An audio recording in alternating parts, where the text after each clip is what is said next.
538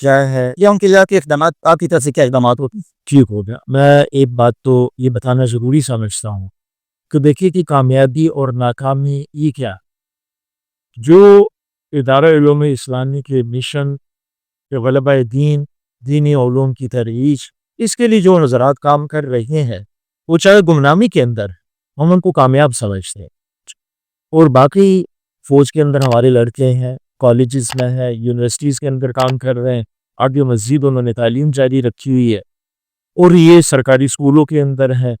یہ چیزیں یہ سارے کے سارے یہ لوگ بھی اپنا جو مقصد ہے زندگی کا اس کے مطابق اگر کام کر رہے ہیں تو کامیاب ہیں. اور الحمدللہ ہم اس حوالے سے کافی حد تک مطمئن ہیں کہ اچھے طریقے سے یہ لوگ کام کر رہے ہیں. باقی کہ جو ناکام ہونا تو ہم تو کسی کو بھی یہ نہیں سمجھتے ہیں کہ ہمارا کوئی بھی فاضل اس حوالے سے ناکام. ہاں دنیا دار جس نظر سے دیکھتے ہیں کہ جاب مل جائے تو ہمارا کوئی بھی فاضل ایسا نہیں ہے کہ جو جاب کے بغیر سب الحمدللہ کاموں کے لگے ہوئے ہیں یا اپنی تعلیمات جاری رکھے ہو یا کہیں پہ کام کر رہے ہیں. اور اصل کام غلبہ دین دین علوم کی ترویج اس میں تو الحمدللہ ہمارے لڑکے بھرپور طریقے سے کام کر رہے ہیں. اچھا, جو طلباء ادارے سے تعلیم مکمل کیے بغیر چلے جاتے ہیں, مثلا ابھی آپ نے 538 رجال اثر, یہ وہ ہیں جنہوں نے یہاں سے تعلیم مکمل کی ہے. بہت سے ایسے ہیں ظاہرہ 1986 سے لے کے ابھی تک بہت سے داخلے ہوئے ہوں گے, تو ان میں سے اگر ہم یہ فیصد نکالیں تو شاید 20% ہوں گے جنہوں نے تعلیم مکمل کی ہوگی, 30 ہوگا, اتنا ہوگا. باقی جو 60-70% لوگ یہاں سے ادارے میں تعلیم مکمل کی بغیر چلے جاتے ہیں, اس کی کیا وجہ بنتی ہے؟ میں ایک بات تو یہ بتانا چاہوں گا کہ یہ جو اتنا ریسے نکالا گیا تمام کالجز یونیورسٹی اسکولوں مدارس کے اندر اگر یہ ریشو اس طریقے سے نکالیں تو اداروں میں اسلامی سے جانے والوں کا ریشو بہت تھوڑا سا ہے. یہاں پر تعلیم 11 سالہ تعلیم ہے تو زیادہ تر وہ تعلیم مکمل کرتے ہیں, اور اسی طریقے سے یا 8 سالہ ہے جو میٹرک کر کے آتے ہیں ہمارے پاس بچے, ان کے لیے 8 سالہ ہیں. تو بچے شروع سے لے کر آخر تک جو پڑھ کے جاتے ہیں تو اس کی بڑی تعداد ہوتی ہے. یہ جو بچے یہاں سے درمیان میں تعلیم مکمل کیے بغیر چلے جاتے ہیں وہ جن مدارس کے اندر جاتے ہیں, جن کالجز یونیورسٹیز میں جاتے ہیں, تو وہاں پر بھی ادارہ علوم اسلامی کی طرز پر ہی زندگی گزارتے ہیں اور اسی سوچ کو آگے لے کر چلتے ہیں. اور یہ بات تو ہے کہ درمیان میں جا کے ٹریک چینج کرنا یہ کی دنیا کا اصول ہے, چلتا رہتا ہے سلسلہ. اور چیز ہمیں بہتر نظر آ رہی ہے اس وقت کے حالات کے مطابق بچوں کی نظر سے اگر دیکھتے ہیں تو بچے چلے جاتے ہیں, کچھ کالجز میں چلے جاتے ہیں, کچھ یونیورسٹیز میں چلے جاتے ہیں. اسی طریقے سے بہت بڑی تعداد جو ہے وہ مدارس کے اندر بڑی تعداد اسی طریقے سے چلی جاتی ہے. گھریلو حالات سے معاشی حالات بھی ہوتے ہیں کچھ بچوں کے جن کو وہ معاشی حالات ان کو اس طریقے سے سپورٹ نہیں کر پاتے ہیں, اس وجہ سے ان کو جانا پڑ جاتا ہے. جو آپ نے رجال اثر تیار کرتے ہیں ان کی تشکیل آپ کرتے ہیں یا ان کو اپنے حال پہ چھوڑ دیتے ہیں؟ آپ ان کو خود کسی میدان کی طرف بھیجتے ہیں یا ان کو بتاتے ہیں آپ یہاں پہ جاؤ, یا ان کو خود چھوڑ دیتے ہیں جہاں جانا چاہیں وہ؟ ہمارے اس ادارے کے بانی مولانا فضل الرحمن عثمانی رحمۃ اللہ علیہ ان کی طرف سے ہدایات باقاعدہ طور پر ایک کتابچہ ہے رہنمائی طلبہ, اس میں جو بھی طلبہ یہاں کے فاضل ہیں ان کے بھی بہترین انداز میں میدانوں کا انتخاب کیا گیا ہے کہ کس کس میدان میں جا کر کام کرنا ہے آپ نے. تو وہ بڑے مرتب اور سائنسی انداز کے اندر وہ ساری کی ساری تشکیل ہیں. تو ہم ہر طالب علم کو کونسلنگ کرتے ہیں, ہم بتاتے ہیں کہ آپ کی بھی کیا بہتر ہے, آپ کس فیلڈ میں جا سکتے ہیں. البتہ جو جس بھی فیلڈ کا انتخاب کرتا ہے تو وہ مشورے کے ساتھ بات چیت کرنے کے بعد تو ہم ان کو بتا دیتے ہیں کہ ٹھیک ہے یہ صحیح نہیں ہے تو چلے جاتے ہیں اس طرح سے. اچھا, 1986 میں جب اس ادارے کی بنیاد رکھی گئی اور دینی اور عصری علوم کو جمع کیا گیا, اور اس وقت تو ان دونوں علوم کو جمع کرنا یہ چیلنج تھا. آج جب یہ تقریباً 35-40 سال کا عرصہ گزرنے کے بعد اب یہ چیز تو ایک عام ہو گئی ہے کہ ان کو جمع کیا جائے, لیکن دنیا اتنی بدل چکی ہے کہ اس میں جدت بہت آ چکی ہے. تو اس حوالے سے آپ نے کیا تبدیلی کی ہے؟ جو آپ نے جب بنایا تھا تو اس وقت جو کچھ تھا ابھی تک اس میں آپ نے کیا تبدیلی کی؟ دیکھیے ایک تو ہر سوال تو بہت خوبصورت سا سوال ہے اور اہم سوال ہے. دیکھیے کہ یہ جو پروڈکٹ ہم نے تیار کرنا تھا، ہم نے امت کو دینا تھا، اس پروڈکٹ کی یہی 3 خوبیاں تھیں جو آپ کو بتائیں کہ ایمان کامل اور اعمال صالحہ، دینی علوم میں رسوخ کے بنیادی طور پر یہاں کا فاضل وہ مولانا ہوگا بنیادی طور پر.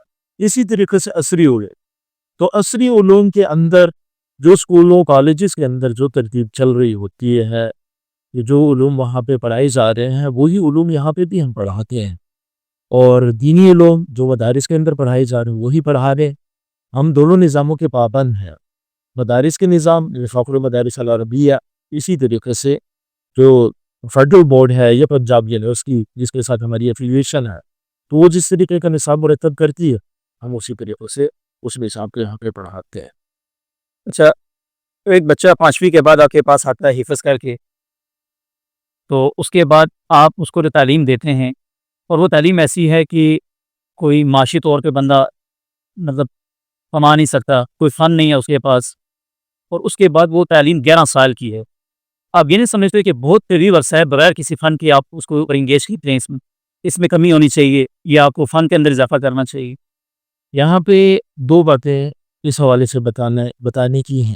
ایک بات تو یہ کہ دیکھیں کہ جو عصری علوم بھی یہاں پر دیے جاتے ہیں وہ ہم یہ سمجھتے ہیں کہ کسی بھی عالم کو اس دور کے اندر عالم کے لیے عصری علوم سے بہرہ ہونا اس کا ضروری ہے، اس وجہ سے ہم اس کو عصری علوم دیتے ہیں. ایک بات کی. دوسری بات یہ تو جہاں پہ ضروریات زندگی کا تعلق ہے وہ تو اس کو جو بھی بی اے کرتا ہے یا بی ایس کرتا ہے جتنا عرصہ باہر یونیورسٹیز میں لگاتا ہے، ہم اسی عرصے کے دوران دینی علوم بھی اس کو دے دیتے ہیں. یا اسی بات کو دوسرے انداز میں کہیں کہ جتنے عرصے کے اندر وفاق المدارس العربیہ اور شہبۃ العالمین کی ڈگری دیتا ہے، عالم بننے کا سند دے دیتا ہے، اسی دوران ہم عصری علوم بھی اس کو دے دیتے ہیں. ہم تو ڈبل چیزیں دے رہے ہیں. جیسے آج کل مولویوں کو یہ بھی چیلنجز بہت زیادہ ہو گئے، جیسے آئی ٹی ہے، اے آئی آ چکی ہے، اور اسلام آپ نے کہا نا مولوی پیدا کرتے ہیں، مولوی بنانا ہے، تو مولویوں کو بھی درپیش مسائل بہت زیادہ ہو گئے، تو اس کے لیے ان چیزوں کی ضرورت بہت پیدا ہو چکی ہے. پھر دیکھیں اگر آپ دیکھیں تو آپ کا ابھی تک میڈیا سیل نہیں ہے جس سے کہ ضرورت ہوتی ہے مولویوں کی، اس وقت بہت سخت ضرورت بن چکی ہے. تو یہ آپ نہیں سمجھتے کہ یہ اپنے جو آپ کے یہاں سے آپ 11 سال میں تیار کر رہے ہیں ان کو یہ چیزیں دیں؟ ان کو بنیادی چیزیں ہم دے دیتے ہیں. ان کے اندر توانائی، ان کے اندر صلاحیت ہے، علم کی زیور سے آراستہ ہو چکے ہوتے ہیں. دینی علوم بھی ہوتے ہیں، عصری علوم بھی ہوتے ہیں. اس لیے اس کو جب بھی جس فیلڈ میں ڈالیں گے تو وہاں پہ جا کے رہنمائی اور قیادت کرے گا. آپ اپنی مثال لیں، ماشاءاللہ آپ اس فیلڈ میں گئے اور آگے تھوڑے سے وقت میں آپ کے MDSL جو بنا ہوا تھا اس نے ترقی کر دی. آپ بھی جہاں پہ ہیں آپ ہمارا کام کر رہے ہیں. اسی طریقے سے جو لڑکے ہمارے نکل کے جس فیلڈ کے اندر گئے بہترین شاندار طریقے سے کام کر رہے ہیں، ہمارا کام کر رہے ہیں. ہر چیز بنانا کہ ہم اپنا MDSL بنائیں، اسی طریقے سے IT سکھانے کے ہم ادارے قائم کریں، تو ہر چیز کوئی بھی ایک ادارہ وہ ساری چیزیں بنا نہیں سکتا. اچھا، ہمارے جو اس ادارے کے بانی محافظ امام عثمانی صاحب ہیں، ان کا ایک جو موٹو تھا اس میں یہ بھی تھا کہ ہم سکول بنائیں گے، سکول بنانا چاہتے ہیں. بالکل. تو اس حوالے سے ادارہ اسلامیہ نے کیا پیش رفت کی ہے ابھی تک، اور آگے کس طریقے سے بننا چاہ رہا ہے ادھر؟ ادارہ علوم اسلامی کے ویژن کے اندر 2 چیزیں تھیں. ایک تو بنیادی طور پر یہ جس طریقے سے ادارہ یہ سیٹ اپ چل رہا ہے یہ والا سیٹ اپ کا دوسرا حصہ جس کے حوالے سے آپ نے سوال کیا کہ اچھے انگلش میڈیم سائنس پڑھانے والے اسکول ہوں، تو وہ ادارہ علوم اسلامی کا باقاعدہ ویژن ہے. وہ اس حوالے سے ہم نے ہوم ورک مکمل کیا ہوا ہے. اگر ہم اسباب مہیا ہو جاتے ہیں تو ہم انشاءاللہ العزیز ایک شاندار طریقے کا اسکول بنائیں گے جس کے اندر دینی ماحول، اچھی دینی تربیت کے اندر بنیادی دینی تعلیم، مختصر بنیادی دینی تعلیم، شاندار قسم کی عصری تعلیم دیں گے تاکہ اس معاشرے کو جن لوگوں کی ضرورت ہے، جس طرح کے لوگوں کی ضرورت ہے، کہ مسلمان ڈاکٹر ہو، وہ سلمان انجینئر ہو، وہ سلمان بیوروکریٹ ہو، وہ یہ ادارہ ادارے علم اسلامی وہ مہیا کر سکے۔ اچھا، جس طرح آپ نے کہا کہ وسائل ہوں، جی اگر کوئی شخص جس کے پاس مالی استطاعت ہے اور وہ آپ کے پاس آتا ہے اور وہ کہتا ہے کہ میں آپ سے یہ ادارہ لینا چاہتا ہوں، جیسے فرنچائز بکتی ہیں یا آپ کسی کو دینا چاہیں، تو ایسا کوئی آپ کی طرف ہے یا نہیں؟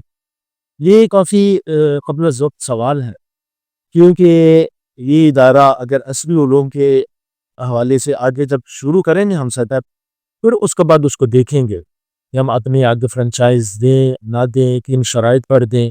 ابھی تک تو ادارہ علوم اسلامی نے بھی باقاعدہ طور پر کوئی الگ شاخ نہیں بنائی۔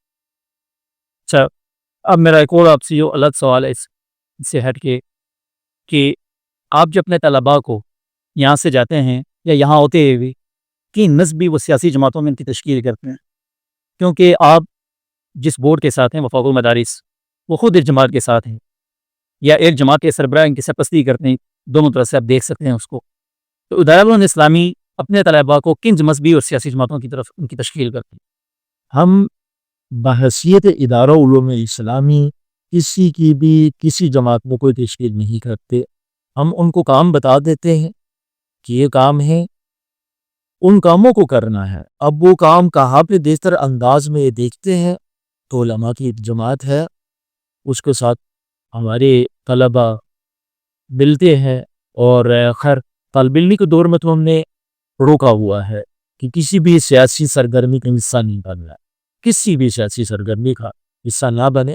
یہاں سے فاضل ہونے کے بعد شعور کی پیدا ہو چکا ہوتا ہے، تو جس علماء کو جس جماعت کو دیکھیں جو علماء کی جماعت ہے ہماری، تو اس کے ساتھ وہ ملتے ہیں، اپنی مرضی سے چلے جاتے ہیں، کام کرتے ہیں، تو اس میں ہماری طرف سے کوئی روک ٹوک۔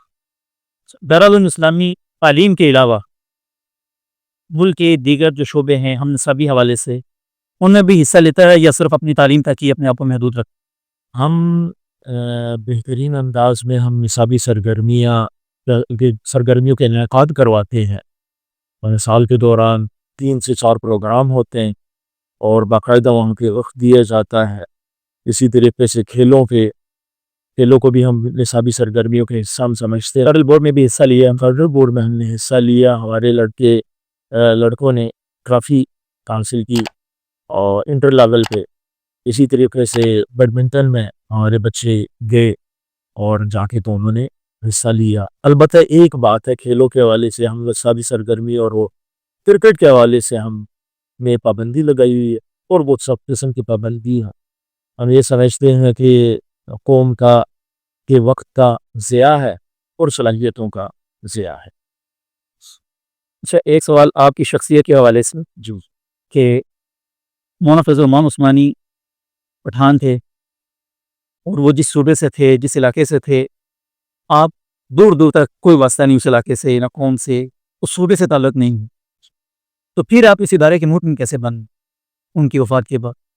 ادارہ علوم اسلامی جس انداز سے جدت کے ساتھ کام کر رہا ہے، اسی طریقے سے کچھ روایات سے ہٹ کے مولانا فیض الرحمان عثمانی رحمۃ اللہ علیہ نے کچھ ترکیبات رکھیں، اور جن کو اس دور کی ضرورت بھی سمجھا جا رہا تھا، اور مدارس پہ ہونے والے کچھ اعتراضات اس کا عملی طور پہ جواب بھی تھا۔ تو زندگی میں مولانا فیض الرحمان عثمانی رحمۃ اللہ علیہ نے بہترین انداز میں بہت سارے طلباء کو تربیت کے لیے اپنے پاس رکھا، ان کی تربیت کرتے رہے اور معاشرے کو بھی دیے۔ اس میں بھی ایک طالب علم تھا۔ آپ کا دور میں بہت عرصہ پرنسپل بھی رہے۔ جی، اس کے بعد جب یہاں سے فراغت ہوئی تو پھر مولانا فیض الرحمان عثمانی رحمۃ اللہ علیہ کے دور میں کافی عرصہ 10 سال میں پرنسپل بھی رہا۔ تو اس دوران ایگزیکٹو کونسل ہماری، اس کو مجھے حصہ بنا دیا گیا۔ پھر مولانا صاحب رحمۃ اللہ علیہ کا انتقال ہوا 2021 میں۔ تو 2021 میں جب انتقال ہوا تو اس دوران ایک تو اپنا ایک میسیج تھا ان کا، جس میں انہوں نے یہ بات بھی کہی کہ ادارہ علوم اسلامی کے انتظامات کو سنبھال لیں، مجھے یہ بات کہی، اور بھی ہمارے ساتھی تھے ان کو۔ اسی طریقے سے ہاتھ سے لکھ کر ہاسپٹل سے اندر ہاتھ سے لکھ کر ایک سرکولیشن بھی جاری کیا، جس کے اندر یہ بات لکھی ہوئی ہاں جی، کہ میرے حوالے سے ایک اور ہمارے ساتھی ہیں ان کے حوالے سے کہ ادارے کے معاملات کو سنبھال لیں. اور ادارہ علوم اسلامی کے پھر دستور، وصیت، اس کے اندر یہ باتیں تھیں، اور دستور کے مطابق یہ بات کہ مجلس منتظمہ مولانا فضل الرحمن عثمانی رحمۃ اللہ علیہ کے انتقال کے بعد ان کے جنازے سے پہلے پہلے اجلاس کرے اور نئے صدر کا انتخاب کرے. پھر نئے صدر کا انتخاب، اس میں میرا نام آیا اور بالاتفاق میرے نام پہ سب لوگوں نے اتفاق کر لیا، اور پھر یہ صدارت کی ذمہ داری مجھ پہ کی. اچھا، جس طریقے سے باقی مدارس یا تعلیمی ادارے فلاحی کاموں میں حصہ لیتے ہیں، جیسے سیلاب آ جاتا ہے تو اس کے لیے پھر اس طرح کے کوئی معاملات ہوتے ہیں، جیسے مدارس میں بیت السلام ہے، جامع الرشید ہے، جب اس طرح کے فلاحی کاموں میں ادارہ اسلامی نظر نہیں آتا، یا وہ اپنی تعلیم کے علاوہ اس کو ترجیح نہیں دے رہا، یا کیا وجہ ہے کہ اس میں نظر نہیں آتا؟ دیکھیے، فلاحی کاموں کی جہاں تک بات ہے کہ فلاحی کام معاشرے کی، عوام کی، امت کی ضرورت ہے، اس میں ہم یہ سمجھتے ہیں کہ ادارہ علوم اسلامی ایک تعلیمی ادارہ ہے. اس کا یہ مطلب نہیں کہ فلاحی کاموں کو ہم غلط سمجھ رہے ہو. فلاحی کاموں سے ہمارے یہاں کے فاضلین بہترین انداز میں ایک فلاحی ایسوسیشن چلا رہے ہیں، اور وہ شاندار طریقے سے چلا رہے ہیں. تو ہماری ان کو سپورٹ ہے، اور بہترین انداز میں ان کا کام ہے، اور ہماری سرپرستی ان کو حاصل ہے. تو ہمیں بھی اسباب اگر اس حوالے سے بھی مل جاتے ہیں اور موقع ملتا ہے تو ہم اس سے پیچھے نہیں ہٹیں گے، ہم بھی اس میدان میں پیچھے رہیں گے. اچھا، کوئی معاملہ پیش آتا ہے دنیا میں یا پاکستان میں، تو جیسے فلسطین کا معاملہ ہے، اس وقت پاک بھارت کشیدگی چل رہی ہے، اس حوالے سے تو ادارہ علوم اسلامی کا جو موقف ہے وہ بہت تاخیر سے آتا ہے، یا تو آتا ہی نہیں ہے، اگر آتا ہے تو بہت تاخیر سے آتا ہے. تو اس کی کیا وجہ ہے؟ فوری طور پہ کیوں آپ کی طرف سے کوئی جواب نہیں آتا؟ ادارہ علوم اسلامی کے الہات یہ فخر مدارس العربیت سے ہے. وہ اس ادارے کے اندر ہمارے مذہبی رہنما بھی اسی کے اندر ہے، علمی حوالے سے بھی ہم ان لوگوں سے رہنمائی لیتے ہیں. تو ان کا موقف، وہ ہمارا موقف ہی ہوتا ہے، وہ ہماری ہی ترجمانی کر رہے ہوتے ہیں. تو ان کا جب موقف آ گیا تو ہم نے ان کے موقف کی تائید کرنی ہوتی. اس نے اس بات کو ضروری نہیں سمجھتے کہ ہر معاملے میں ہم اپنا موقف دیں. بہت شکریہ آپ کا، آپ نے ہمیں وقت دیا، ہماری رہنمائی فرمائی، بہت شکریہ آپ کا. ناظرین، آپ نے صدر ادارہ علوم اسلامی اسلام آباد عبداللہ محمد اقبال صاحب کی گفتگو سماعت فرمائی. فگر یہ مین پوائنٹ میڈیا کے ساتھ، السلام علیکم.